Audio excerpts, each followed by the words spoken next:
This channel does not promote any violent, harmful, or illegal activities. All content provided by this channel is meant for an educational purpose only.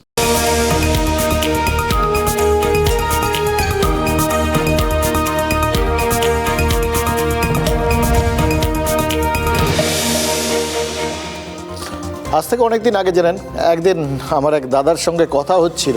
তো তিনি একটু এই সংস্কৃতি মানে প্রাচ্যের সংস্কৃতি, পাশ্চাত্যের সংস্কৃতি এসব নিয়ে খুব পড়াশুনো করেন আর কি। তো তিনি বোঝাচ্ছিলেন এই প্রাচ্যের সংস্কৃতির সাথে প্রাচ্যের ধ্যান ধারণার সঙ্গে এই পাশ্চাত্যের ধ্যান ধারণার কতটা ফারাক, জীবন দর্শনের ফারাক। তিনি বোঝাচ্ছিলেন যে আমাদের এই প্রাচ্যে কীরকম মনে হয় আমাদের দেশটা এসে আর কি। আমাদের দর্শন বলে যে ওই সময় আপনার জন্য ওই মোড়ের মাথায় অপেক্ষা করছে, তার জন্য আপনি ধীরে সুস্থে হেলতে দুলতে যান, মোড়ের মাথায় পৌঁছন আর সময়টাকে খপ করে ধরবেন।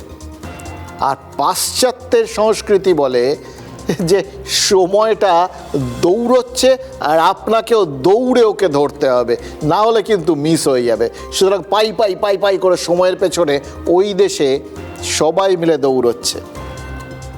দেখুন, এই কথাগুলো আজকে বলছি তার কারণ হচ্ছে যে আমরা তো সবাই বলে থাকি যেগুলো প্রাচ্যের ধ্যান ধারণা সেইগুলোকে ছেড়ে দিয়ে আমরা ক্রমশ পাশ্চাত্যের জীবন দর্শনে বিশ্বাসী হয়ে পড়ছি।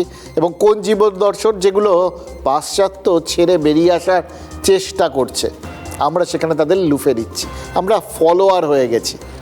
এগুলো বলছি এবং তার যে কতটা ক্ষতিকারক প্রভাব আছে সেটা কিন্তু আজকে যে ভিডিওটা দেখাচ্ছি সেটা দেখলে আপনারা বুঝতে পারবেন।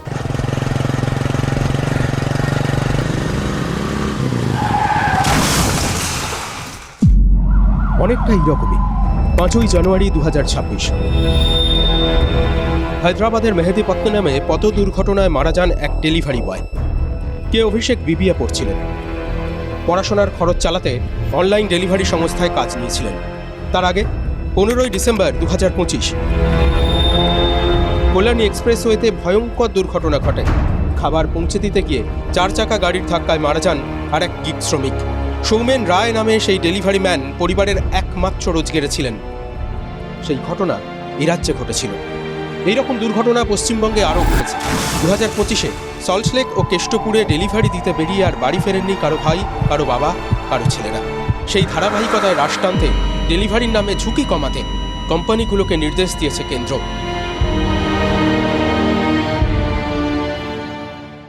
বিশ্বাস করুন, এই যে ডেলিভারি সংস্থাগুলো যেগুলো এই মুহূর্তে আপনার আমার জীবনে পরম মিত্র। আমরা তো অফিস করি, আমরা সবাই ব্যস্ত থাকি, বাড়িতে থাকলে অন্য কাজ করি, আর কিছু না হলে এই মোবাইল ফোনে রিল দেখি। বাড়ির কাজ করব কখন? বাড়ির কাজ করার জন্য আছে এই ডেলিভারি সংস্থাগুলো। যা লাগবে, চাল ডাল পেঁয়াজ আলু, যখন যা লাগবে মুহূর্তের মধ্যে তারা আপনার বাড়ির সামনে এনে হাজির করবে, বাড়ির দরজায় এনে দেবে। সামান্য কটা টাকা তো ডেলিভারি ফি, ও ঠিক আছে, ওটা দিতে আমরা রাজি আছি। এই আয়েসটা বা এবার নিজেদের একটুখানি কোথাও গিয়ে প্রিভিলেজড ভাবা, মানে আমরা বেশ একটু ওই নিজেরা তো আগেকার দিনে জমিদারি কারো ছিল আর কি, অধিকাংশেরই ছিল না।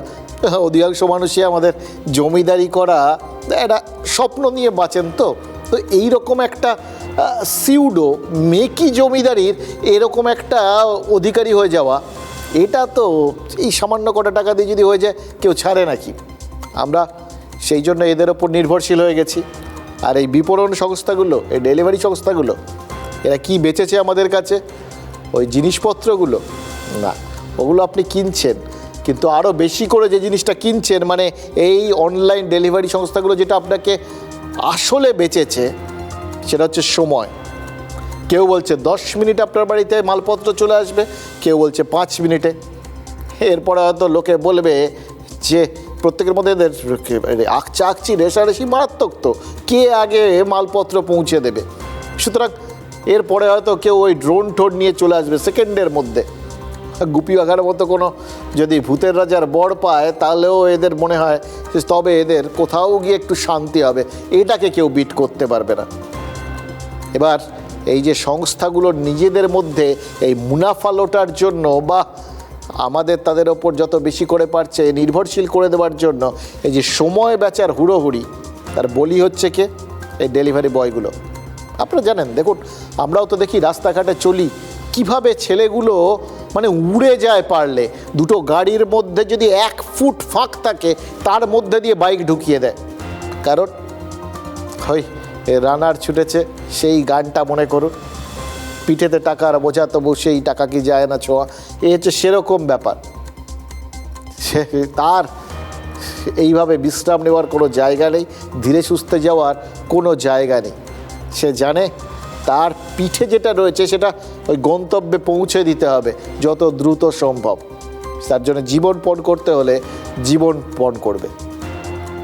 ও সত্যি সত্যি তো জীবন গেছে, বেশ কিছু জীবন গেছে, তাজা জীবন গেছে। আর আমরা সেই হয়তো জীবন দেওয়া সময়কে কিনে পরিতৃপ্তি বোধ করেছি। তবে অবশেষে অন্তত বিশ্বাস করুন, হয়তো আমাদের কোথাও গিয়ে বাড়িতে 4টে কথা শুনতে হবে, বাড়িতে বসে না থেকে ওই পাড়ার দোকানে গিয়ে তো 2টো জিনিস নিয়ে আসতে পারো, আসতে তো খানিকক্ষণ সময় লাগবে। এই মুহূর্তে এক্ষুনি শেষ হয়ে গেছে, নুনটা নেই, তেলটা নেই, একটু যাও না, এগুলো আমাদের শুনতে হবে। শুনুন, কিন্তু কেন্দ্র এক্ষেত্রে যে নিয়মটা করেছে তাতে অন্তত কিছু প্রাণ বাঁচবে। আমরা একটুখানি সবুর করলে এই প্রাণগুলো বাঁচবে।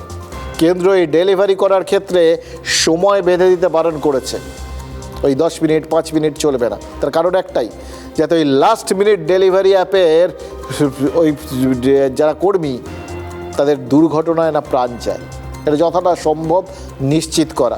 এরপরেও আমরা জানি যে এরা দৌড়বে, প্রাণপণেই দৌড়বে, কারণ যত বেশি ডেলিভারি করবে তত বেশি রোজগার হবে। এরাও তো সময়কে তাড়া করে 2টো পয়সার জন্য। দেখুন, এই সময়কে তাড়া করার যে চেষ্টা, মানে সময়ের আগে যাওয়া, এটাকে এক কথায় কি বলে জানেন? তাড়াহুড়ো। এই তাড়াহুড়ো করতে গিয়ে প্রাণ যায়। আসলে তাড়াহুড়ো করতে গিয়ে ভুল হয়, এটাই কোথাও গিয়ে প্রাণ নেয়, কোথাও গিয়ে বিভিন্ন রকম লড়াইয়ে পিছিয়ে দেয় বা সমস্যায় ফেলে। এটা কি আজ রাজ্য সরকার বা তৃণমূলকে হাইকোর্ট বুঝিয়ে দিল? আজ হাইকোর্টে আইনি লড়াই ছিল আইপ্যাকে ইডি হানা নিয়ে, আপনারা জানেন সেটা, এবং সবাই বেশ উৎকণ্ঠা নিয়ে অপেক্ষা করছিলেন কি হয়। গত 8 তারিখ ইডির তল্লাশিতে চড়াও হয়ে ফাইল ছিনিয়ে নিয়ে এসেছিলেন মুখ্যমন্ত্রী, এটা অভিযোগ করেছিল ইডি, সবাই দেখেছিলেন টিভিতে, যার জেরে 2টো মামলা হয়েছিল। একদিকে মুখ্যমন্ত্রী রাজ্য প্রশাসনের বিরুদ্ধে নথি ছিনিয়ে নেওয়ার অভিযোগ করেছিল ইডি, আর দলীয় নথি বাজেয়াপ্ত করার অভিযোগে মামলা করেছিল তৃণমূল। বলা যায় 2টো মামলাই হয়েছিল খুব তাড়াহুড়ো। 8ই জানুয়ারি ওই ঘটনার পরই হাইকোর্টের দ্বারস্থ হয়েছিল দুপক্ষ, কিন্তু ওই তাড়াহুড়োয় বলা যায় না কোনো ফল ভালো হয় না। ওটা আবার দেখা গেছে প্রথম দিন কোর্টরুমে তুমুল হট্টগোলে শুনানিটা পিছিয়ে গেছিল। অথচ দেখুন, আজ প্রথম শুনানি হলো, শান্ত পরিবেশ, অনলাইন, ব্যাস প্রথম শুনানিতেই নিষ্পত্তি হয়ে গেল তৃণমূলের মামলাটা। এবার নিষ্পত্তি না বলে একে খারিজ হয়ে যাওয়াও বলতে পারেন। কারণ জানেন, কারণ আসলে তৃণমূলের দাবি ছিল এই ইডি তাদের দলীয় নথি বাজেয়াপ্ত করেছে। হাইকোর্ট যেন ইডিকে সেই নথি সংরক্ষণ করার নির্দেশ দেয়। কিন্তু আদালতে এই যে মানে আইনের লড়াই, তো সেখানে খেলাটা ঘুরিয়ে দেন কেন্দ্রের অ্যাডিশনাল সলিসিটর জেনারেল। নিজের বয়ানে তিনি রেকর্ড করিয়ে ওই আদালতকে জানিয়ে দেন যে 8 তারিখের তল্লাশির থেকে কোনো নথিই নাকি ইডি বাজেয়াপ্ত করেনি। কেন্দ্রের এএসজি যখন বলছেন যে ইডি কোনো নথি বাজেয়াপ্ত করেনি, তখন আর তৃণমূলের ওই নথি সংরক্ষণের দাবিটা সেটা আর থাকে কোথা থেকে? মানে যদি আদালত মেনে নেয় যে উনি যেটা বলছেন সে অনুযায়ী কোনো নথি ইডি নিয়ে যায়নি, তাহলে তো সেটাকে যেটা নিয়ে যায়নি সেটা তো সংরক্ষণের প্রশ্নই ওঠে না, তাই না? সুতরাং ওই তৃণমূলের নথি সংরক্ষণের মামলাটাই অর্থহীন হয়ে পড়েছিল। আর তৃণমূলের মামলা তার ফলে খারিজ করে দিতে এতটুকু দেরি করেননি হাইকোর্টের বিচারপতি শুভ্রা ঘোষ। তাড়াহুড়োয় দাখিল হওয়া মামলার নিষ্পত্তিও হয়ে যায় তাড়াহুড়ো করে। কিন্তু এই তাড়াহুড়ো করলে মাঝখানে যে একটা ফাঁক থেকে যায়, সেটা এবার খেয়াল করে দেখুন। এরপরে যখন সুপ্রিম কোর্টে মামলাটা যাবে, কালকেই শুনানি রয়েছে, তখন এটা মাথায় রেখেই কিন্তু লড়াইটা শুরু হবে যে ইডি কোনো তথ্য প্রমাণ নিয়ে যায়নি, যাবতীয় তথ্য প্রমাণ সেগুলো মুখ্যমন্ত্রী নিয়ে গেছেন। মানে এইটা যদি তথ্য প্রমাণ কেউ না কেউ তো নিয়ে গেছেন, কেন তথ্য প্রমাণ নিয়ে যেতে পারেন ইডি, এটা তাদের অভিযোগ, তারা যে ওটা মুখ্যমন্ত্রী নিয়ে গেছেন সেটা প্রমাণ করতে তাদের কি একটু সুবিধে হয়ে যাবে এই তৃণমূলের মামলাটা এখানে খারিজ হয়ে যাওয়ায়? সেটা যদি হয় তখন কিন্তু মানতে হবে ওই তাড়াহুড়োর ফল ভালো হয় না। অল ইন্ডিয়া তৃণমূল কংগ্রেস যে রিট পিটিশনটা ফাইল করেছিল, লার্নেড কাউন্সিল যে আইপ্যাকের হয়ে অ্যাপিয়ার করেছে, সে অ্যাপিয়ার করে দুটো পাঞ্চনামা দেখিয়েছে কোর্টকে যে কিছু সিজ হয়নি, কোনো কিছু সিজ হয়নি। ইডির যে council additional solicitor general mister Raju during course of his submission এটাও বলেছে যে কোনো সিজ করা হয়নি কোনো কিছু। তাই জন্য জজ সাহেব রিট পিটিশন ডিসপোজ আপ করে দিলেন অন দেয়ার টার্মস, যে কোনো কিছু সিজ হয়নি বলে। মানে তৃণমূলের মামলা তড়িঘড়ি খারিজ হলেও ইডি কিন্তু হাইকোর্টে তাদের তাড়াহুড়ো করার ভুলটা সামলে নিয়েছে। হাইকোর্টে হট্টগোলে শুনানি পণ্ড হওয়ার পরেই ওই সুপ্রিম কোর্টে আলাদা করে মামলা দায়ের করেছিল ইডি, যেখানে আরও ধারালো যুক্তিতে আঙুল তোলা হয়েছিল ওই মুখ্যমন্ত্রী আর ডিজি সহ রাজ্য প্রশাসনের দিকে। আজকে শুনানির শুরুতে তাই তৃণমূল তাড়াহুড়ো করলেও নিজেদের মামলা মুলতবি করার দাবিই জানিয়েছিলেন ইডির আইনজীবী। যুক্তি পরিষ্কার, ইতিমধ্যেই ওই মামলাটা চলে গেছে সুপ্রিম কোর্টে।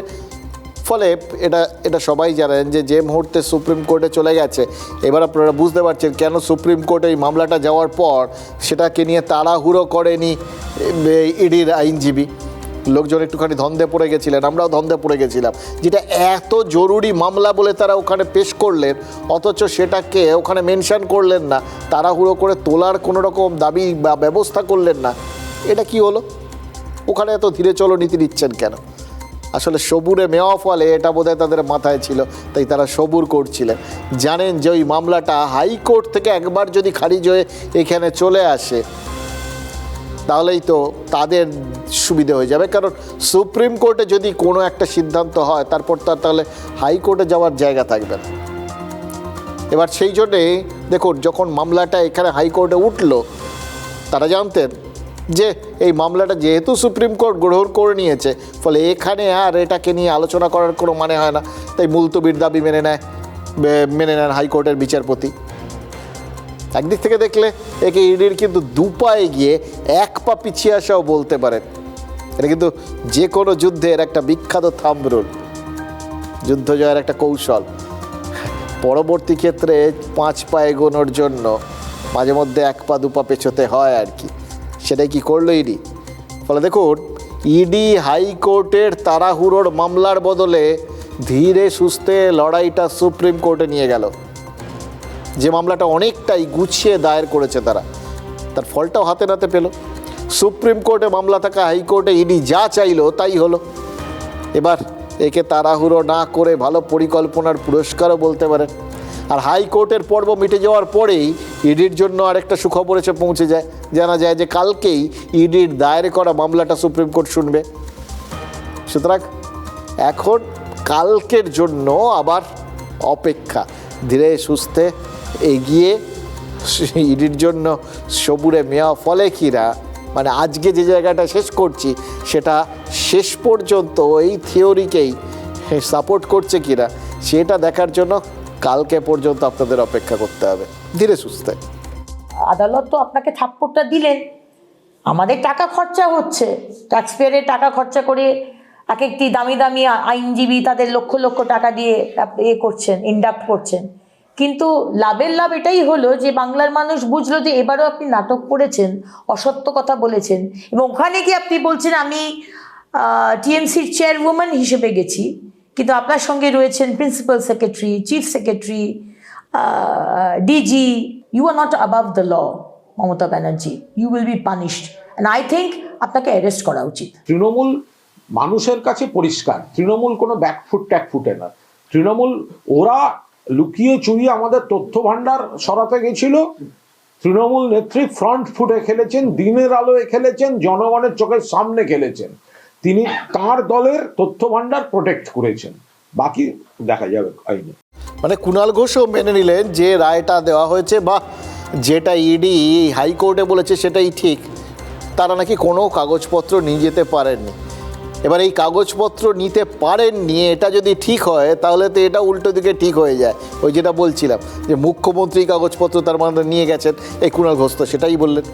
দেখুন, সুপ্রিম কোর্টে যাওয়ার ক্ষেত্রে ইডি যে তাড়াহুড়ো করেনি এটা তো পরিষ্কার, বরং তারা যে ধীরে সুস্থে ভাবনা চিন্তা করে সুপ্রিম কোর্টে গেছে সেটাও পরিষ্কার।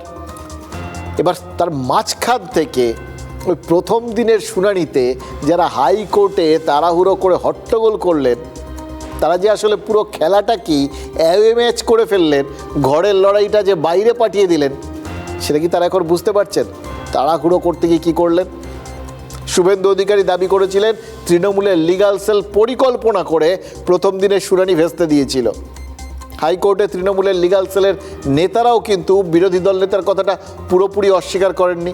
তারা যে বার্তা পাঠিয়ে লোক জড়ো করেছিলেন সেটা তো তারা মেনে নিয়েছিলেন। এবার সেটা স্বীকার করে নেওয়ার পর আজকে তাদের কি মনে হচ্ছে যে তাড়াহুড়ো করে তারা আসলে হারাকিরি করে ফেলেছেন, জাপানি স্টাইলে আত্মহত্যা? হাইকোর্টের রায় অপছন্দ হলে তৃণমূলের তরফে সুপ্রিম কোর্টে যাওয়ার সুযোগ ছিল, কিন্তু মামলার নিষ্পত্তি যদি সুপ্রিম কোর্টে হয়ে যায় এবং সেই নির্দেশ যদি তৃণমূলের পছন্দও না হয়, তাহলে তারা কি করবে? সেক্ষেত্রে তো ধরতে হবে হারাকিরিই হয়েছে। শুনানি ভেস্তে যাওয়ায় ইডির বরং সাপে বর হয়েছে।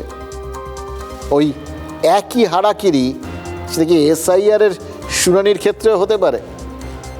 দেখুন, সব ক্ষেত্রেই কিন্তু বেসিকটা মনে রাখবেন। আজকে আপনাদের প্রত্যেকটা ক্ষেত্রে অদ্ভুতভাবে আমি আজকে সারাদিনের খবরগুলো দেখছিলাম, বুঝলেন, দেখতে দেখতে আমার মনে হচ্ছিল এই শুরুর কথাটা আজকে যে বললাম হয়তো একদিন আগে হয়েছে সিদ্ধান্তটা, কিন্তু তাও এই শুরুতে এই ভিডিওটা দেখালাম এই ডেলিভারি বয়দের, তার কারণ মনে হচ্ছে আজকে যাবতীয় খবরগুলো কি করে যেন ওই তাড়াহুড়োর ফাঁদে পড়ে গেছে, অদ্ভুতভাবে মিলে যাচ্ছে।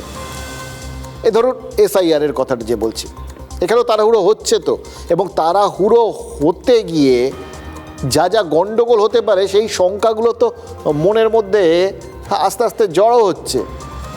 এবার সেটা শুধু আপনার বা আমার হচ্ছে না, এটা কিন্তু ওই যারা নির্বাচনের আধিকারিক তাদের মধ্যেও হচ্ছে।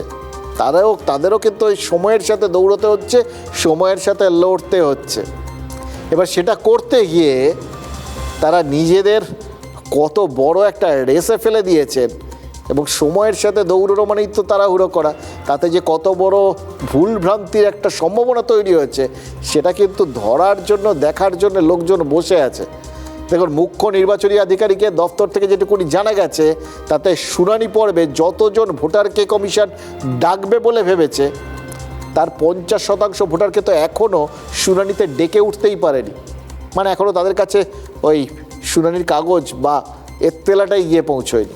দেখুন, 27শে ডিসেম্বর থেকে এ রাজ্যে শুনানিটা শুরু হয়েছে, চলবে 7ই ফেব্রুয়ারি পর্যন্ত। মানে মাঝখানে আজকে যখন 14ই জানুয়ারি, ওদিকে 4, এই পাশে 14, 18 দিন চলে গেছে, কিন্তু পড়ে থাকছে কত খেয়াল করে দেখুন। মানে প্রায় অর্ধেক সময় পার হয়ে গেছে, কিন্তু এখনও অর্ধেক লোকের কাছে ওই কমিশনের এত্তেলা মানে শুনানির ডাকই গিয়ে পৌঁছয়নি। এবার কমিশনের ভেতরের লোকেরাই নাকি নিজেদের পারফরমেন্স রিভিউ করতে গিয়ে ভীষণ চিন্তায় পড়ে গেছে। ভাবতে বসেছেন হাতে যেটুকুনি সময় আছে তাতে সবাইকে শুনানিতে ডাকা যাবে তো, মানে আগে ডাকাটা, তারপরে তাদের শুনানি করাটা। যা খবর তাতে মোট 94 লক্ষ ভোটার শুনানিতে ডাক পেতে চলেছেন। তথ্য বলছে এর মধ্যে 50% ভোটারের নোটিশ নাকি ইস্যুই হয়নি। আপনাদের আরও নির্দিষ্ট করে বলি, ধরুন দেখুন যা জানা যাচ্ছে, ওই বললাম দুদিন আগের খবর আর কি, তাতে মোটামুটি ওই 65-66 লক্ষের নোটিশ মানে এদের দেওয়া হবে, নোটিশ জেনারেট হয়েছে। কিন্তু ওরা ওখান থেকে চিঠিটা, মানে সোজা কথায় চিঠি তৈরি হয়েছে। এবার সেই চিঠি তৈরির পর সেটা তো ভোটারদের হাতে, মানে যাদের ডাকা হবে তাদের হাতে পৌঁছতে হবে। পৌঁছেছে এর অর্ধেক, আর এখন পর্যন্ত মানে যাদের নোটিশই ওই দুদিন আগে অবধি নোটিশটাই ছাপা হয়নি, মানে সোজা কথা নোটিশ চিঠিটাই তৈরি হয়নি, সেই সংখ্যাটা ৭৪,০০০-এরও বেশি, মানে অর্ধেকেরও বেশি। এবার দেখুন এই যে ৩২,০০০ ৩২,৫০০-এর মতো লোক যাদের কাছে মানে এই ৬৫ লক্ষের মধ্যে ৩২ লক্ষের কাছে নোটিশটা পৌঁছেছে, মানে হাফ লোকের কাছে নোটিশ পৌঁছেছে। এবার এই যে ৩২-৩২ লাখ লোকের হাতে নোটিশ পৌঁছেছে, তার মধ্যে শুনানি হয়েছে ৯.৫ লাখের মতো। মানে কি রেটে প্রত্যেকটা জিনিস নামছে আপনারা বুঝতে পারছেন। মোট যত লোককে শুনানিতে ডাকা হবে তার অর্ধেকের চিঠি তৈরি হয়নি, যাদের চিঠি তৈরি হয়েছে তার অর্ধেকের চিঠি হাতে দেওয়া হয়েছে। যাদের হাতে দেওয়া হয়েছে মানে ধরুন ৩২.৫ যে মতো যে লোকজন ৩২.৫ লাখ, তার মধ্যে শুনানি হয়েছে মাত্র ৯ লক্ষের। এবার এইভাবে যদি বিষয়গুলো চলতে থাকে তাহলে কিন্তু গণ্ডগোলের এক শেষ, কারণ প্রত্যেক দিন তো একটু একটু করে হাতে সময় কমে যাচ্ছে। আমরা তো ওই ওয়ানডে বা T20 এই ম্যাচগুলো দেখার সুবাদে ওই শেষের দিকে শুরুতে যদি রান রেটে একটুখানি খামতি থেকে যায় তাহলে পরবর্তী ক্ষেত্রে যে কি পরিমাণ রান রেট আস্কিং রেট বেড়ে যায়, তখন যে মানে বল ফল দেখার কোনো ব্যাপার থাকে না, যে যেমন খুশি চালিয়ে খেলতে হয় এটা তো জানেন। আর চালিয়ে খেলতে গেলে হয় ছক্কা নয় ফক্কা, মানে হয় আপনি বাউন্ডারির বাইরে বল পাঠাবেন অথবা নিজের উইকেটটা ছুড়ে দিয়ে চলে আসবেন। এই একই পরিস্থিতি তো নির্বাচন কমিশনের। এই তাড়াহুড়োতে যে কোনো দুর্ঘটনা ঘটবে না তার কোনো গ্যারান্টি দেওয়া যাচ্ছে কি? এবার দেখুন যাদের ডাকা হচ্ছে তাদের তো একটা বিশেষ কারণে ডাকা হচ্ছে, সে কারণগুলো বিভিন্ন রকম হতে পারে।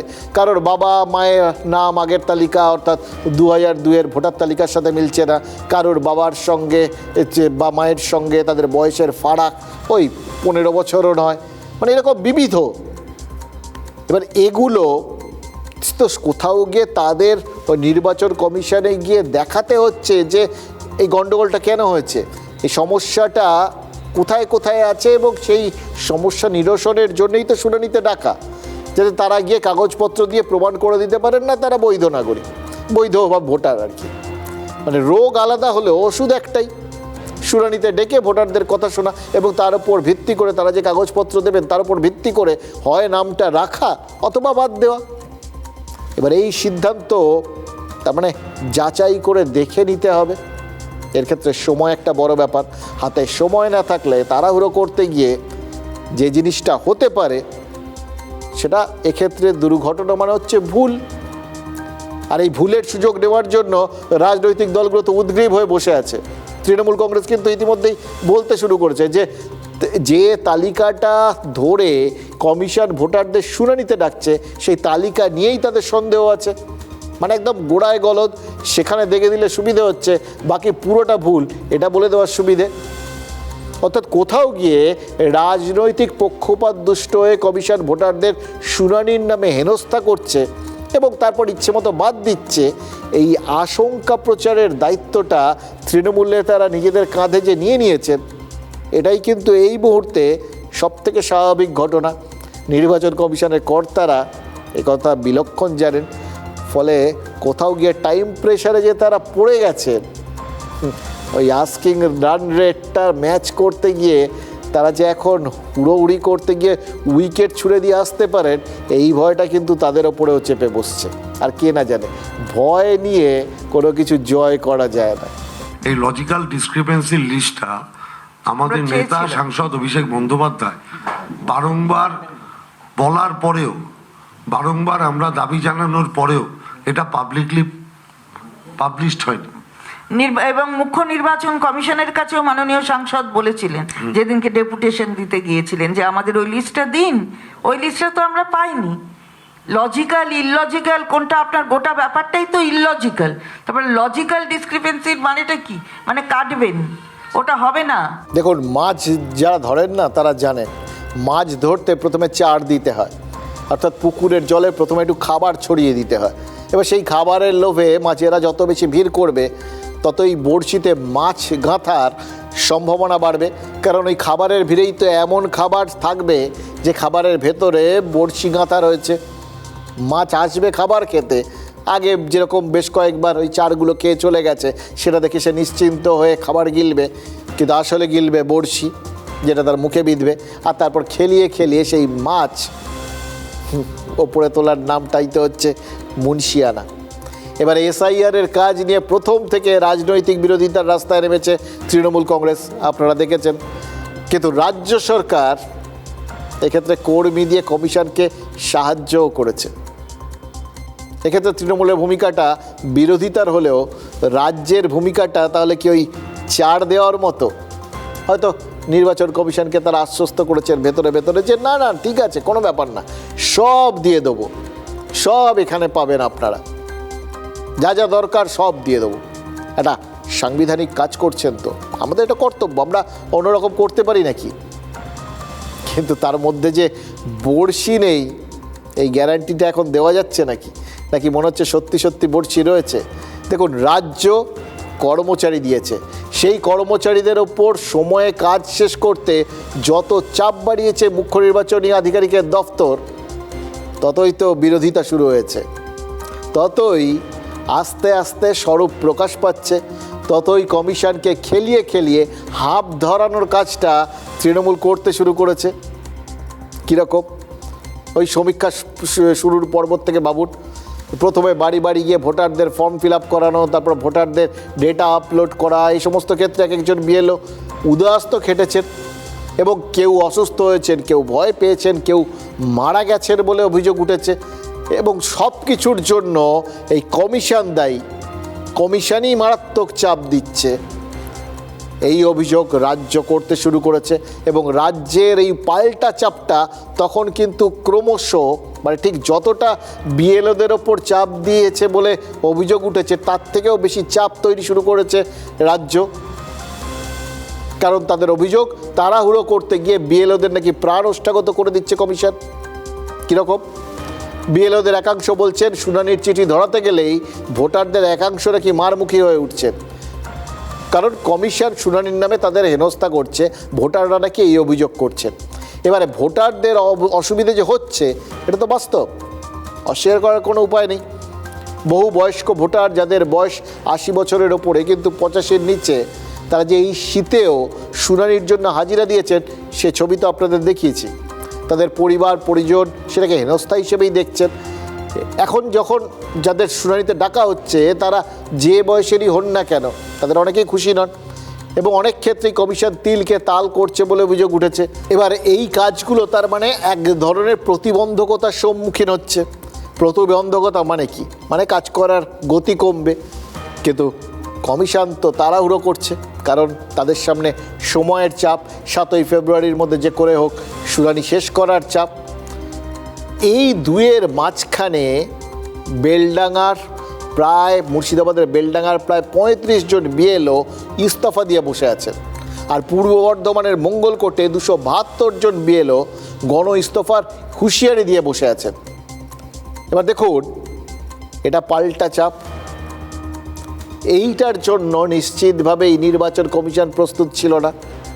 হয়তো তাদের মনে হয়েছিল ওই ছাড় দেওয়ার মতো রাজ্য সরকার যে তাদের সঙ্গে সহযোগিতার একটা বাতাবরণ ভেতরে ভেতরে তৈরি করেছিলেন, সবার আগে শাসক দলের তরফ থেকে যেভাবে ওই বিএলএদের নামের লিস্ট সেটা দিয়ে দেওয়া হয়েছিল, তারা ভেবেছিলেন এই কাজগুলো করতে কোনো সমস্যা থাকবে না, উপাস থেকে যা কিছু মানে সমালোচনা হোক ওগুলো তো হবেই, তারা জানতেন। কিন্তু যাদের মাধ্যমে কাজগুলো করছেন তাদের কাছ থেকে কোনো প্রতিবন্ধকতা আসবে এটা তারা হয়তো ভাবেননি, এবার তারা টের পাচ্ছেন। এবার এই বিএলওদের মধ্যে যদি কেউ চাপের মুখে অসুস্থ হয়ে পড়েন তাহলে রাজনৈতিক চাপ আরও বাড়বে। এখানেই হচ্ছে এখন কমিশনের আসল দুর্দশা, তাদের মুখে বড়শি আটকে রয়েছে। তো এবার সে বড়শির টান সামলাবে নাকি শুনানির চাপ সামলাবে নাকি সময়ের তারা সামলাবে, এইটা ভেবেই তারা এখন অস্থির হয়ে পড়ছে। আর আমাদের ভয় এই পরিস্থিতিতে মাঝখান থেকে না আপনার আমার গায়েও ওই বড়শির খোঁচা টোচা লেগে যায়। এটাই হচ্ছে আমাদের দুশ্চিন্তা। প্রথমে আমাদেরকে একটা বলা হয়েছিল যে বিএলও আন্ডারটেকিং দিয়ে লজিক্যাল ডিসক্রিপেন্সিগুলোকে তাদের সলভ করা হবে। তারপর আমরা বিএলওকে আন্ডারটেকিং দিয়ে আমরা কিন্তু ওগুলো সলভ করার চেষ্টা করি। তারপর তাদেরকে আবার রাতারাতি নোটিশ দিতে ধরিয়ে দিচ্ছে। এর ফলে সাধারণ মানুষ আমাদের কিন্তু সন্দেহ চোখে দেখছে। আমরা মুজলেখা দিয়ে যে হিয়ারিং আমরা করিয়ে দিচ্ছি, একটা ডিসক্রিপেন্সি ফিল আপ করে দিচ্ছি, তাহলে বিএলওর মুজলেখার কোনো দাম নাই, তারপরেও কারো হিয়ারিং ডাকা হবে। আমরা যদি এরকম যদি আমাদের উপরে যদি বিশ্বাস হারিয়ে যাই মানে ইসিএল ডিপার্টমেন্টে, তাহলে ইসিআই ডিপার্টমেন্টে, তাহলে কিন্তু আমরা গণ ইস্তফা দেবো। বৈধ ডকুমেন্টস দেওয়া হচ্ছে, বৈধ কাগজপত্র দেওয়া হচ্ছে, তারপরে তাদেরকে হিয়ারিং এ ডাকা হচ্ছে বিভিন্ন সময়। এদের এক কথায় এরা সবাই বৈধ ভোটার, এরা সবাই বৈধ ভোটার এবং এলাকার এরা ভূমিপুত্র, এলাকারই বাসিন্দা। কিন্তু সামান্য মানে ভুলের কারণে হয়তো তাদের একটা দুটো বাচ্চা, তারপরেও 6টা লিঙ্ক দেওয়া হয়েছে বা 6-এর বেশি লিঙ্ক দেওয়া হয়েছে, এরকম অভিযোগ তুলে তাদেরকে হিয়ারিংয়ে ডাকা হচ্ছে। তাদের হয়তো বয়সের একটা ডিফারেন্স আছে, সেই ডিফারেন্সের কারণ থেকে তাদেরকে হিয়ারিংয়ে ডাকা হচ্ছে। এই যে বিজেপির নাম কাটার ফতোয়া, এর থেকেই তো এই সমস্যাগুলো আরও তৈরি হচ্ছে। প্রথম থেকে এগুলো করেছে, তখন ছিল পরিকাঠামো নেই, অল্প সময় হঠকারী সিদ্ধান্ত, অ্যাপ ঠিক কাজ করছে না, বিএলওরা ঠিকমতো ফর্ম সাপ্লাই পাননি, একটা চূড়ান্ত একটা প্রতিকূল পরিস্থিতি। আর তারপরের ধাপে এখন হয়েছে নাম কাটো, নাম কাটো, নাম কাটো। সরকারকে ইসি বলেছে, সরকার সমর্থনে এসআইআর হচ্ছে, কিন্তু আমাদের পশ্চিমবঙ্গে সরকারের কোনো সমর্থন নেই। সব সময় চেষ্টা করছে এসআইআর যাতে ভণ্ডুল হয়ে যায়, ব্যর্থ হয়ে যায়। দেখুন, এটা ঠিক যে সব বিএলও এক লাইনে ভাবছেন না। মঙ্গলকোট বা বেলডাঙ্গার বিএলওরা যখন এই শুনানি নিয়ে চাপের অভিযোগে কমিশনকে পাল্টা চাপে ফেলছেন, তখন পূর্ব বর্ধমানের কেতুগ্রামের বিএলও কমিশনকে বিরাট সার্টিফিকেট দিচ্ছেন এবং আদর্শ বিএলও হিসেবে তাকে কিন্তু পুরস্কৃত করা যায়। ওই কেতুগ্রামের বিএলও দেবশঙ্কর চট্টোপাধ্যায়, এসআইআর ফর্মে তার বাবার নামের বানান ভুল আছে, যার জন্য তিনিও কিন্তু নোটিশ পেয়েছেন এবং তার স্ত্রীও ওই বানান ভুলের কারণেই শুনানিতে ডাক পেয়েছেন। বিএলওর স্ত্রী নিশ্চয়ই একটু অবাক হয়েছেন যে এই সামান্য ব্যাপারটাকে উনি সামলে দিতে পারলেন না, ওনার হাতেই তো প্রাথমিকভাবে ছিল। কিন্তু বিএলও বলেছেন নিয়ম সবার ক্ষেত্রে এক। তাহলে তাড়াহুড়োয় বহু ভোটারের যেরকম ভুল হয়েছে, ফর্মে নামের বানান ভুল হয়েছে, তেমন তাদেরও হয়েছিল, এটা তিনি বুঝে গেছেন। এবার বাকিদের যে নিয়মে কমিশন ডেকেছে, তেমনই তাদেরও ডাক পাওয়া উচিত এবং ডাকা হচ্ছে, এবং সেটা তিনি নিষ্ঠা ভরে তার স্ত্রীকে শুদ্ধ জানিয়ে দিয়েছেন। এবার এই দেবশঙ্কর চট্টোপাধ্যায়কে উদাহরণ হিসেবে খাড়া করে কমিশন বলতে পারে যে ওই যে বিএলওরা ইস্তফা দিচ্ছেন বা ইস্তফা দেওয়ার হুঁশিয়ারি দিচ্ছেন, তারা আসলে যথার্থ বিএলও নন, তারা আসলে তৃণমূলপন্থী বা তারা তৃণমূলের চাপে পড়ে এ সমস্ত করছেন। এরকম কোনো কিছু বিজেপিও মনে করতেই পারে, কিন্তু আসল হচ্ছে মানুষ কি মনে করছে। কারণ শুরু থেকে এখন পর্যন্ত নির্বাচন কমিশন যে রাজনৈতিক পক্ষপাত দুষ্ট এবং রাজনৈতিক চাপে পড়েই এসআইআরটা করছে, এই জনমত তৈরির কাজ তো নিরলসভাবে করে চলেছে রাজ্যের শাসক দল। মমতা বন্দ্যোপাধ্যায় নিজে প্রেস কনফারেন্স করে দাবি করেছেন ভোটার তালিকার থেকে নাম বাদ দেওয়ার জন্য যে 7 নম্বর ফর্ম রয়েছে, সেই 7 নম্বর ফর্ম নাকি বিজেপি এআই দিয়ে পূরণ করাচ্ছে, যাতে ভোটার তালিকার থেকে বেশি করে নাম বাদ পড়ে। আর উল্টো দিকে বিজেপিতে সৌমিত্র খাঁর মতো বেশ কিছু নেতা রয়েছেন যারা মনে করছেন যে এত এসআইআর করেও ভোটার তালিকায় অনেক বেনজল রয়ে গেছে, যাদের শুনানিতে ডাকা হয়নি বা নাম বাদ দেওয়া হয়নি। এবার হতেই পারে বিজেপির নেতারা সেই নামগুলোকে চ্যালেঞ্জ করবে বলেই বিএলএদের দিয়ে এই 7 নম্বর ফর্ম পূরণ করাচ্ছে। যদি সেটা হয়, বিজেপি কিন্তু বেআইনি কিছু করছে না, কারণ কমিশন এই অধিকার মানুষকে দিয়েছে। 7 নম্বর ফর্ম পূরণ করে কোনো ভোটার সম্পর্কে আপত্তি জানানো যায়। ওই ফর্মগুলো পড়ে দেখুন, তার উপরে লেখা আছে এই অধিকার কমিশন দিয়েছে। তাহলে দুটো অপশানই এই 7 নম্বর ফর্মের ক্ষেত্রে খাটে। একটা ইনফর্ম করা, অর্থাৎ কমিশনকে জানিয়ে দেওয়া যে বাড়িতে কেউ মারা গেছেন, তার নামটা মুছে দেওয়া হোক ভোটার তালিকার থেকে। আরেকটা অবজেক্ট করা, অর্থাৎ কোনো একজনের সম্পর্কে আপত্তি জানিয়ে বলা হোক উনি এখানে থাকেন না, বা উনি মারা গেছেন, বা উনি কোথাও চলে গেছেন, অথবা উনি আজকের দিনে দাঁড়িয়ে বাংলাদেশি, আমার কাছে প্রমাণ রয়েছে, সুতরাং ওনার নামটা বাদ দিয়ে দেওয়া হোক। এবার দুটো পথেরই একটা জায়গায় গিয়ে যে মিলে যাচ্ছে দুটো পথ, সেটা কিন্তু দেখতেই পাচ্ছেন। মূল উদ্দেশ্য একটাই, নামটা বাদ দেওয়া। এবার মুখ্যমন্ত্রী নিজে এই নাম বাদ দেওয়ার জন্যই হোক বা যে কোনো কারণেই হোক এই 7 নম্বর ফর্ম ফিল আপের কথা বলেছিলেন। এবার বিজেপি যদি মুখ্যমন্ত্রীর বক্তব্য থেকে অনুপ্রেরণা নিয়ে নেয় তাহলে তো কারোর কিছু বলার নেই। এইটাই হচ্ছে মুশকিল, জানেন তো, কখন যে কোন জিনিসটা গুরুমারা বিদ্যে হয়ে যাবে সেটা তো কখনো আগের থেকে বোঝা যায় না। এবার যেখান থেকে এই যেহেতু এই ফর্মগুলো ইলেকশন কমিশনের ওয়েবসাইটে রয়েছে, যে কেউ কিন্তু এই ফর্মগুলো যত খুশি প্রিন্ট আউট নিয়ে নিতে পারেন এবং সেটা হয়তো কর্মীদের মধ্যে তারা বিতরণও করে দিতে পারেন যে আপনাদের সবাইকে এই 20টা করে ফর্ম দিলাম, আপনার পাড়ায় যদি কারুর সম্পর্কে আপনার আপত্তি থাকে সেটা ভর্তি করে কারণ দেখিয়ে জমা দিয়ে দিন। এই জায়গাটাই তৃণমূল ওই যে কালকেও খাতড়াতে একটা গাড়ি ধরা হয়েছিল যেখানে ওই 7 নম্বর ফর্ম রয়েছে বলে তারা অভিযোগ করছিল, এইটা তৃণমূল তুলে ধরার চেষ্টা করছে। কিন্তু একটা উল্টো দিকও থাকতে পারে, তো একই সুযোগ যে তলায় তলায় তৃণমূলও নিচ্ছে না তার কোনো গ্যারান্টি আছে? বিশেষ করে মমতা বন্দ্যোপাধ্যায় নিজেই তো এই 7 নম্বর ফর্ম পূরণ করে জমা দিতে বলেছিলেন কর্মীদের। এবার কে কেন 7 নম্বর ফর্ম পূরণ করতে চাইছেন? বিজেপি তারা তৃণমূলপন্থী ভোটারদের নাম বাদ দিতে চাইছে, নাকি তৃণমূল বিজেপি ভোটারদের নাম বাদ দিতে চাইছে, সেটা তো একমাত্র তারাই জানেন। আমরা কি জানি? আমরা তথ্য আর পরিসংখ্যান জানি এবং আমাদের তথ্য বলছে যে এখন পর্যন্ত যা দেখলাম আমরা, এই যারা শুনানিতে ডাক পেয়েছেন তার মধ্যে মোটামুটি 25% বাদ যাওয়ার আওতায় আসছেন, যাদের শুনানি হয়েছে আর কি। সেটা কিসের ভিত্তিতে? এক, ওই নথিপত্র মানে কাগজপত্র দিয়ে তাদের সম্পর্কে ওঠা সন্দেহগুলোকে নিরসন না করার জন্য, এবং বাকিটা এই শুনানিতে হাজির না হওয়ার জন্য। এই হিসেবে যদি আপনি পুরো হিসেবটা করেন, মানে যদি এখন পর্যন্ত ওই দিনের শুরুটা দেখে যদি বাকি সময়টা আপনি আন্দাজ করার চেষ্টা করেন, অর্থাৎ যদি শুনানি হওয়া লোকেদের মধ্যে 25% নাম বাদ যাবে, তাহলে কিন্তু এই যে বিজেপি নেতারা প্রথম থেকে 1 কোটি নাম বাদ যাবে বলে চিৎকার করছিলেন, সেইখানে পৌঁছানো কিন্তু মুশকিল।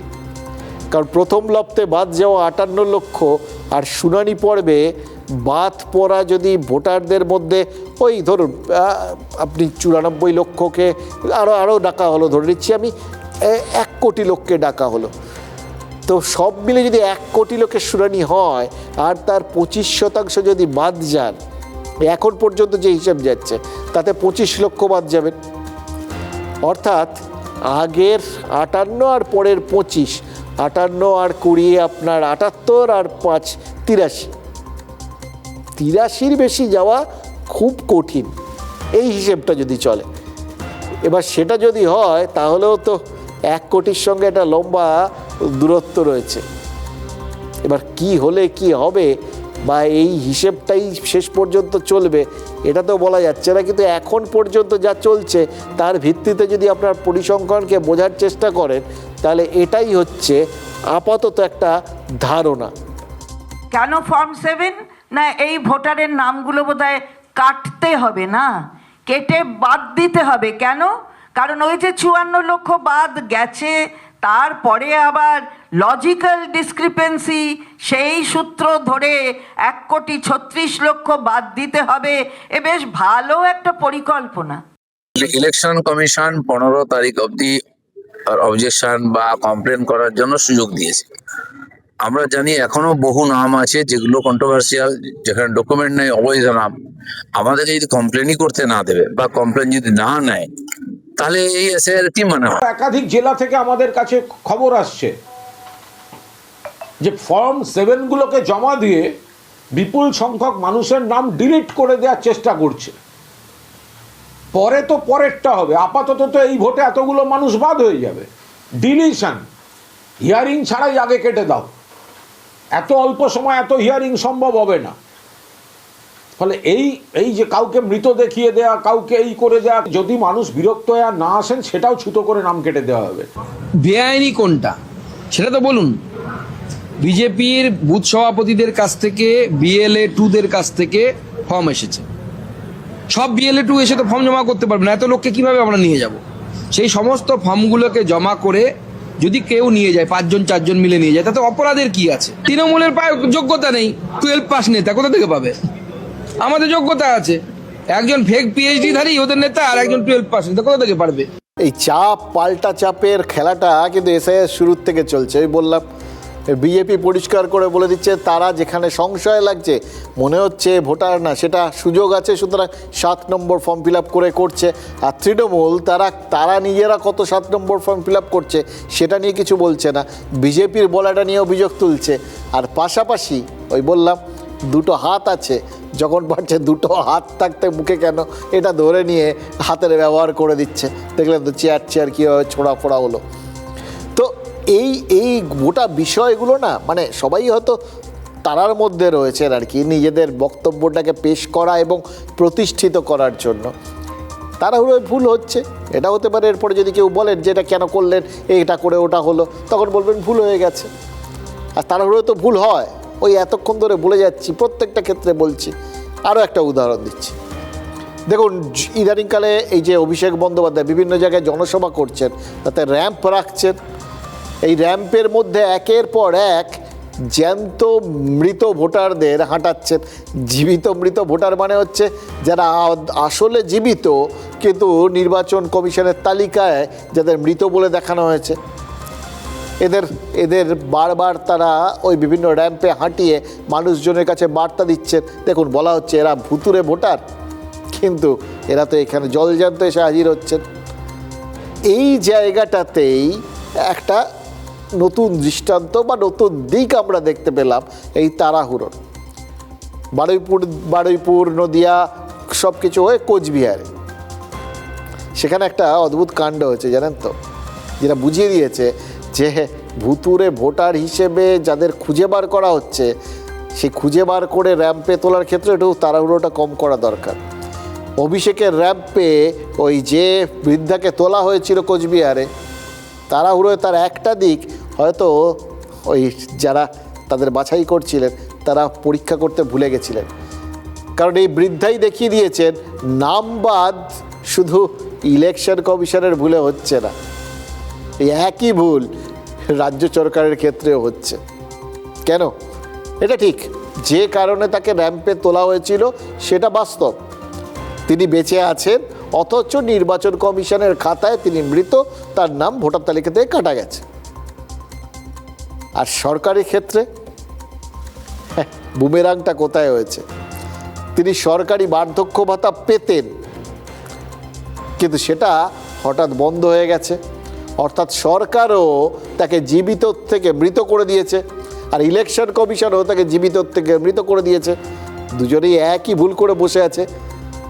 এবার এই জায়গাটায় যার বিরুদ্ধে অভিযোগ এবং যে অভিযোগ করছে, সবার চোখেই যে তিনি জীবিত মৃত, এটাই বোধহয় ওই বৃদ্ধার জন্য চরম সত্য। আর সব থেকে বড় সত্য হলো, ওই আবার আজকে বারবার বলবো, তাড়াহুড়ো করতে গেলে এরকমই ঘটনা ঘটে। আসছিলেন এখানে কাঠি দিতে, হ্যাঁ মমতা বসে দেয়, কাঠি দেয়, হ্যাঁ টাকাও পান না, 6 মাস থেকে টাকা পান না। কিসের টাকা পান না? ভাতার টাকা। ভাতার টাকা কেন পান না? ভাতার টাকা দেয় না। কেউ দেয় না, পাঙে না।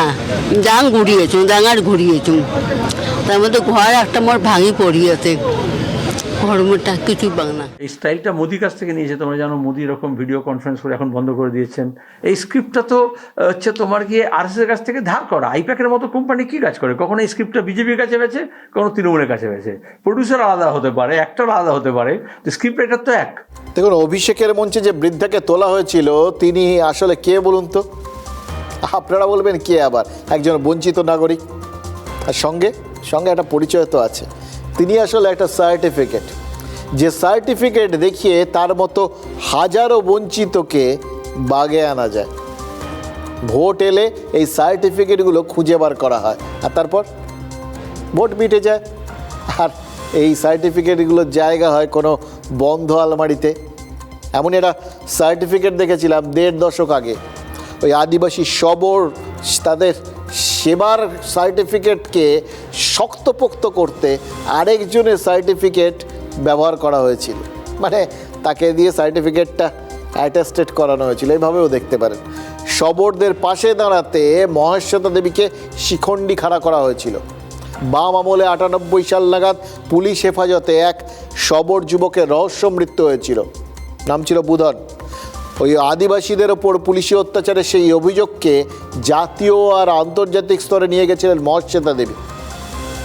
শবরদের মধ্যে তার প্রভাব অনস্বীকার্য, তার বিশ্বাসযোগ্যতা অনস্বীকার্য। এর 1 দশক পর সেই শবরদেরই পাশে টানতে মহেশ্বতা দেবীর সার্টিফিকেট ব্যবহার করেছিল তৃণমূল। 2011 নির্বাচনে শবরের পাশাপাশি গোটা আদিবাসী সমাজ তারা কিন্তু তৃণমূলের পাশে দাঁড়িয়েছিল। আর নতুন সরকার আসার পর আদিবাসীদের মধ্যে সাঁওতাল, ওরাও, মুন্ডা বা শবরদের জন্য হরেক প্রকল্প তৈরি হয়েছে বলা হয়েছিল। কিন্তু শবররা বা শবরের মতো আরও সব আদিবাসীরা ওই সমস্ত মানে বিভিন্ন পরিকল্পনা, বিভিন্ন প্রজেক্ট তৈরি হয়েছে, এগুলো খাতায় কলমে, ওরা সেই অর্থে ওধারেই থেকে গেছে। শবরদের আর্থিক এবং সামাজিক অবস্থার এই কি হয়েছে না হয়েছে আমরা সত্যিই জানি না, কিন্তু কোনো পরিবর্তন যে হয়নি সেটা তো সবাই চোখের সামনে দেখতে পাচ্ছেন। ওটা নিয়ে আলোচনা করছি না, এটা সবাই আপনারা জানেন। বরং ওদের অবস্থা না বদলালেও নেতাদের অবস্থা যে বদলে গেছে সেটা অনেক বেশি চোখে দেখা যাচ্ছে। তো সেদিন শবরদের পাশে দাঁড়িয়ে যে তৃণমূল ক্ষমতা এসেছিল সেই দলেরই অন্যতম কাণ্ডারি ছিলেন শুভেন্দু অধিকারী। আজ 1.5 দশক পর ফের ক্ষমতায় আসতে চেয়ে শবরদের পাশে দাঁড়ানো হলো। দাঁড়ালেন কে? সেই একই শুভেন্দু অধিকারী। আজ শবরদের সঙ্গে মাটিতে বসে ভাত খাওয়ার পর ওই বিরোধী দলনেতা কি বলেছেন জানেন? 1.5 দশক আগে শবরদের পাশে দাঁড়ানো আশ্বাসগুলো মিথ্যে ছিল এবং তার উপলব্ধি হচ্ছে সেদিন পাশে দাঁড়ানোর কথা বলে তিনি ভুল করেছিলেন। এখন অবশ্য তৃণমূলে থাকা পুরো সময়টাই তার ভুল বলে মনে হয়। হয়তো এক্ষেত্রে তাড়াহুড়ো করে ভুল হয়ে গেছিল কিনা আমরা জানি না। আচ্ছা, কাল যে পাশে দাঁড়ানোটা সঠিক ছিল, মানে যেটা আজ মিথ্যে হয়ে গেল, ঠিক একইভাবে আজকের সত্যিটাও যে কাল মিথ্যে হয়ে যাবে না তারও কি কোনো গ্যারান্টি আছে? কারণ শবরদের অবস্থা না বদলালেও রাজনীতির কিন্তু বারবার বদলে যাওয়ার বেশ শক্তপোক্ত রেকর্ড আছে। ঠকিয়েছে। আমি 10 সালে এসে বলেছিলাম সিপিএমকে সরান, মমতাকে আনুন, সব করবে। আজকে বলতে এসেছি মমতাকে তাড়ান, জঙ্গলমহল বাঁচান। আমার সঙ্গে এদের অনেক দিনের সম্পর্ক। মমতা ব্যানার্জি এখানে আসতো না। এখানে 2টো পার্টি ছিল, ঝাড়খণ্ড পার্টি ছিল হাসদার নেতৃত্বে আর সিপিএম ছিল। এখানে তৃণমূলের কোনো অস্তিত্ব ছিল না। আমি 2010 সাল থেকে এখানে এসে এই এলাকায় মানুষকে বুঝিয়ে বলেছিলাম যে এই ভদ্রমহিলাকে বিশ্বাস করুন, এ অনেক কিছু করবে। এই ভদ্রমহিলা যে এরকম চোরেদের রানী হবে এরা আমিও জানতাম না, এরাও জানতো না। ঘুরে দেখুন না, বাড়ি নেই কেন? মোদিজি 40 লক্ষ বাড়ি দিয়েছে, কেন এরা বাড়ি পায়নি? দেখুন, আপনারা অনেকেই ভাববেন যে শুভেন্দু অধিকারী ভোটের কারণে শবরদের পাশে দাঁড়ালেন। খানিকটা সত্যি, কিন্তু পুরোটা নয়। অনেক দিন ধরে এই আদিবাসী সমাজে একটা প্রভাব বিস্তারের চেষ্টা চালিয়ে যাচ্ছে বিজেপি। দেশের রাষ্ট্রপতি দ্রৌপদী মুর্মু বা ছত্তিশগড়ের মুখ্যমন্ত্রী বিষ্ণুদেও সাইদের কথা বারবার প্রচার করা হয়। সেই অঙ্কেই তো গত বছর এক শবর বৃদ্ধের পা ধুইয়ে দিয়েছিলেন এই শুভেন্দু অধিকারী। আসলে তিনি ওই হাতে কলমে প্রান্তিক মানুষকে না কাছে টানার কৌশলটা জানেন। আর জানেন তো, জার্সি বদলাতে পারেন কিন্তু খেলোয়াড়ের স্কিল সেটা কি আর বদলায়? তারা পুরনো খেলা, ওই সাইকেল একবার চালাতে শিখলে কেউ ভোলে না, সেরকম ব্যাপার আর কি। তবে আশা করা যায় কি জানেন, আজকে মাটিতে বসে ভাত খাওয়ার এই ছবিটা দেখার পর শবরদের গ্রামে পৌঁছানোর হুড়োহুড়ি কিন্তু বাড়বে। একে একে সব দলের নেতা নেত্রীরা নিশ্চিতভাবেই ওখানে পৌঁছবেন। শবরদের জন্য কেউ 2 ফোঁটা জল ফেলবেন, কেউ কতটা উন্নয়ন হয়েছে তার ফিরিস্তি তুলে ধরবেন, আর হাতে গরম তাদের কিছু সাহায্য কেউ করতে পারেন। এটাই তাদের প্রাপ্য, এটাই তাদের সব থেকে বড় প্রাপ্য। যদি পেয়ে যান এই ভোটের, এর থেকে ভালো জিনিস আর কিছু হয় না। দেখুন, শবরদের আসলে ভোটের পণ্য বানানো শুরু হয়ে গেল। আর পণ্য বানাতে গেলে যেরকম হুড়োহুড়ি পড়ে যায়, এই একইভাবে আরেকটা জায়গায় হুড়োহুড়ি হয়, জানেন তো, পুণ্য লাভ। ভোট বৈতরণী পেরোতে নেতারা চারিদিকে যে যেখানে পারছেন ঝাঁপিয়ে পড়ে পুণ্য অর্জন করতে শুরু করেছেন। কারণ রাজনীতি বুঝতে পেরে গেছে, জানেন তো, পুণ্যই এখন সেরা পণ্য। যত আকর্ষণীয় প্যাকেজিং তত ভালো বিক্রি। আর তাই হুড়োহুড়ি আর তাড়াহুড়ো হলে প্রতিযোগিতা হবে, ব্যাস রাজনীতিকে পায় কে? দেখুন, জয়দেব কেন্দুলি মেলা একবার ওখানে তাকিয়ে দেখুন। গতকাল উদ্বোধনে একতারা হাতে গান ধরেছিলেন অনুব্রত মণ্ডল। আজ সেই মেলাতে গিয়েই তৃণমূলকে এক হাত নিয়েছেন দিলীপ ঘোষ। এবার উল্টো দিকে যান, সাগর মেলা। সেই সাগরে তৃণমূলের নেতাদের ভিড়, পুণ্য অর্জনে বিজেপি নেতারাও ছুটে যাচ্ছেন। এবার এর মধ্যে বেসিক্যালি কি হচ্ছে, সবাই যদি গিয়ে পুণ্য অর্জন করে ফেলেন, বিপরীত রাজনৈতিক দল তো, তাহলে পুণ্যটাও কি কাটাকাটি হয়ে যাচ্ছে? সেটা বলা খুব মুশকিল। কিন্তু পুণ্য কাটাকাটির প্রচেষ্টা রাজনীতিতে কিন্তু 16 আনার জায়গায় 18 আনা আছে। কেন বলছি, একটা উদাহরণ দিচ্ছি, আপনাদের বুঝতে সুবিধা হবে। দেখুন, এই সাম্প্রতিককালে আমরা দীঘায় দেখেছিলাম জগন্নাথ ধামের উদ্বোধন হয়েছে। কি বলা হয়েছিল? পুণ্য অর্জন। আর যারা একটু রাজনৈতিকভাবে শিক্ষিত তারা একটু গুরুগম্ভীরভাবে বলেছিলেন, ওটা আর কিছু না, ওটা হচ্ছে সফট হিন্দুত্ব। আসলে বিজেপির ওই হার্ড হিন্দুত্ব থেকে একটুখানি সরে সফট হিন্দুত্ব, এইভাবে আর কি আলাদা থাকতে হবে। তো এইভাবে তৃণমূল হিন্দু ভোটটাকে ধরার চেষ্টা করেছিল, এটাই হচ্ছে মুখ্যত তারা বলার চেষ্টা করেছিল। এবার মানুষজন ভিড় করছিলেন, সেখানে লোকজন যাচ্ছিল এবং সেটাকে মানে তার অলৌকিক দিকগুলো প্রকাশ পাওয়ানোর জন্য যথাযথ চেষ্টা করা হয়েছিল, সব কিছু ম্যাচ করানোর চেষ্টা হয়েছিল। সে নিম কাঠ, জলে ভেসে আসা, এরকম অনেক কিছু ব্যাপার আর কি। এবার মানুষজন যতক্ষণ যাচ্ছেন আমরা ধরে নিতে পারি যে পুণ্য অর্জন চলছে, কাউন্ট হচ্ছে, টিং টিং টিং টিং করে পুণ্য বাড়ছে আর কি। এবার যেহেতু পুণ্য এক পেশেভাবে বাড়ছে, মানে ওখানে যদি পুণ্য বাড়ে তাহলে তৃণমূলের বাড়বে, সুতরাং সেই পুণ্য তো ভাগ করার একটা চেষ্টা হতেই পারে। কিভাবে? পুরীর শঙ্করাচার্য বলে দিলেন জগন্নাথ মন্দির বানানো যেতেই পারে, কিন্তু জগন্নাথ ধাম বানানো যায় না। মানে ঘুরিয়ে বললে জগন্নাথ ধাম নিয়ে বিজেপি যে কথাটা বলে যে ওটা মন্দির নয়, ওর সঙ্গে দৈবের ঈশ্বরের কোনো সম্পর্ক নেই, সেটাই বললেন শঙ্করাচার্য। এবার মজাটা কি জানেন? যে সাগর স্নানে তৃণমূলের নেতা মন্ত্রীরা যাচ্ছেন, যে সাগর মেলাকে তৃণমূল নিজেদের মুকুটে পালক হিসেবে দেখছে, সেই সাগরে বসেই জগন্নাথ ধাম নিয়ে মন্তব্যটা করেছেন শঙ্করাচার্য। অর্থাৎ মমতা বন্দ্যোপাধ্যায়ের অর্জিত পুণ্য ডিলিট করার উপক্রম, উদ্যোগ তো বলতেই পারেন। এতে হিন্দুরাই দ্বিধাবিভক্ত হয়ে যেতে পারেন, তৃণমূলের সমর্থক এরকম হিন্দুরা এতে আতান্তরেও পড়তে পারেন। এটা আবার বিজেপির সুবিধে। আবার উল্টো দিকে দীঘায় জগন্নাথ মন্দির নিয়ে আবেগও তো কম নেই। সেক্ষেত্রে ভোটের আগে দীঘার জগন্নাথ মন্দির নিয়ে বিজেপির একটু বেশি তাড়াহুড়ো হচ্ছে কিনা সেটা নিয়েও কেউ কেউ আবার ভাবতে পারেন। এবার এই পুণ্য ভাগাভাগির খেলায় ভোট কতটা ভাগাভাগি হবে সেটা এখন বলাটা সত্যিই মুশকিল। जगन्नाथ मंदिर बनाने में कोई आपत्ति नहीं है, जगन्नाथ धाम नहीं बनना चाहिए। যে মুসলমান তো আমাদের হাতে আছে, ওরা যাবে কোথায়? এবার হিন্দুদেরকে ম্যানেজ করো, হিন্দুদেরকে ম্যানেজ করবার জন্য একটা মন্দির নির্মাণ, এইসবের মধ্যে সরকার এবং মুখ্যমন্ত্রী নিজে ব্যস্ত থাকতে চাইছেন। গঙ্গাসাগরে সবাই গেছেন, এই জন্য ইলেকশন আসছে তো পরিষ্কার হতে হবে। কিন্তু যে দুর্নীতি আর পাপ করছেন গঙ্গা স্নান করেও সে তার থেকে মুক্তি হবে না, পরিচ্ছন্নতা হবে না, ইলেকশনের পরেই পরিচ্ছন্ন হয়ে যাবে। অ্যাকচুয়ালি ভগবান জানে, রাবণও পুজো করেছে, রামও পুজো করেছে, রামের পুজো গ্রহণ করেছে, রাবণ বধ হয়েছে, তাই হবে। কে রাম কে রাবণ মানুষ জানে, সেটা বাংলার মানুষ জানে। এই মানুষকে এরকম বিভ্রান্তিতে রাখা, এটা যে মানে রাজনৈতিক নেতারা কত সুন্দরভাবে করতে পারেন না, এদের বক্তব্যগুলো দেখলে বোঝা যায়। আর আমাদের কি মনে পড়ে যায় জানেন? একটা সংস্কৃত কথা, সহসা বিদোধিত ন ক্রিয়াম। মানে এটা কি, যেটা এতক্ষণ ধরে বললাম, তাড়াহুড়ো করে কোনো কাজ করা উচিত নয়। সংস্কৃত শ্লোক, এটা কিন্তু রাজনীতির সংস্কৃতিতে নৈব চ। কিন্তু এমন কিছু ক্ষেত্র আছে যেখানে সত্যি সত্যি তাড়াহুড়োটা দরকার, কারণ তাড়াহুড়ো না করলে এক্ষেত্রে ক্ষতি বাড়তে থাকবে, যেরকম এই নিপা ভাইরাসের ক্ষেত্রে হচ্ছে। দেখুন, নিপা ভাইরাসকে গোড়াতেই থামিয়ে দেওয়াটা খুব জরুরি। যা দেখলাম তার মধ্যে একটা অত্যন্ত গুরুত্বপূর্ণ এবং দুশ্চিন্তার বিষয় রয়েছে। এখন পর্যন্ত কারা আক্রান্ত, যা খবর তাতে দেখুন হয় ডাক্তার নয় নার্স, এরাই আক্রান্ত হয়েছেন।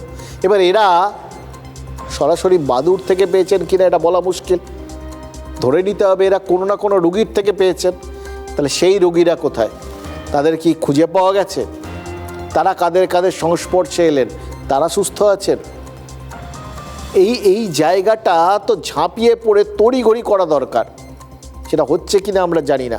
হ্যাঁ, একটা জিনিস আমরা দেখছি, এটা ভালো দিক, সেটা হচ্ছে যে এই অবস্থায় সরকার অর্থাৎ রাজ্য সরকার আর কেন্দ্রীয় সরকার এরা কিন্তু হাতে হাত মিলিয়ে কাজ করছে।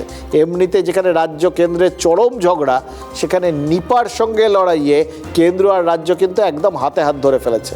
একদম উচ্চ পর্যায়ে দুই সরকারের প্রতিনিধিদের মধ্যে নিয়মিত আলোচনা হচ্ছে এবং তার মাধ্যমে একটা প্ল্যান হচ্ছে। তাহলে এই প্ল্যানটাও নিশ্চয়ই হবে, কিন্তু এই প্ল্যানটা তড়িঘড়ি কিন্তু কাজে লাগানোর দরকার। তাহলে কিন্তু এই নিপা আরেকটা কোভিড হওয়ার দিকে এগোতে পারবে না। প্রত্যেক দিন প্রত্যেক মুহূর্তে এটা মাথায় রাখার দরকার। এই ক্ষেত্রে তাড়াহুড়ো এবং ওয়ার ফুটিংয়ে কাজ না করলে আমরা কিন্তু আবার একটা ভয়ঙ্কর জায়গায় চলে যেতে পারবো, এবং এক্ষেত্রে অন্তত তাড়াহুড়ো না করলে প্রাণ যাবে।